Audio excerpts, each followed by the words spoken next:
um, effect that the vaccines were having on the male testes and causing them to deteriorate.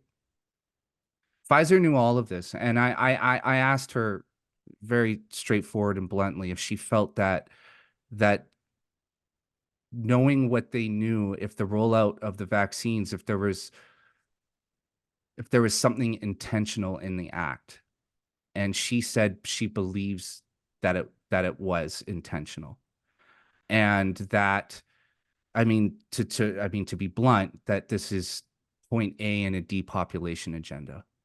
Now, I want to ask you, because you're a very pragmatic, practical person. You know, you were a guide for me throughout the pandemic. I listened to Dark Horse religiously. I remember when you were wearing a bandana around your neck and being cautious and socially distancing and wearing your mask.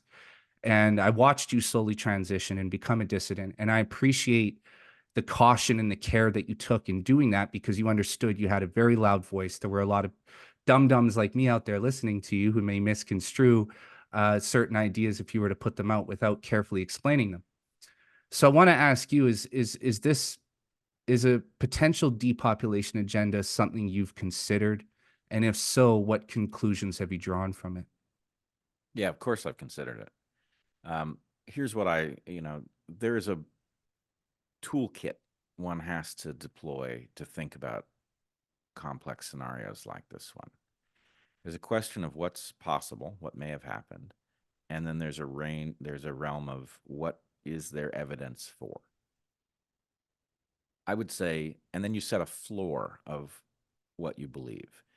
The best answer that still remains on the table, the best from the point of view of humanity going forward, is that the people who did this were completely indifferent to the suffering of average people. And I mean completely indifferent, like the kind of person who, if they were late for work, wouldn't hesitate to run down other people to get there a few minutes faster, right? That level of indifference. Is that the same thing as desiring to run over other people? It is not. Is the possibility that they wanted to run down other people on the table? Unfortunately, it is. I'm stunned weekly by revelations of new kinds of harm that we are discovering downstream of this so-called vaccination program. So I'm open to that evidence, but I haven't seen it yet. Mm.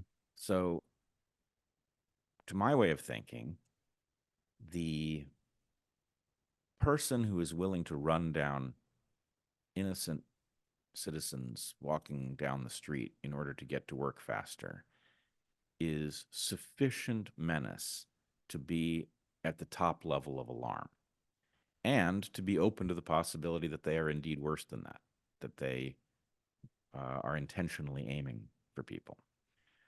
But until I see the evidence, my feeling is, look, I know what the floor is. The best this could possibly be is a total disaster for the population of planet Earth, based on the fact that utterly reckless individuals were interested in mandating a highly novel and extremely dangerous technology onto every citizen of the world that they could reach.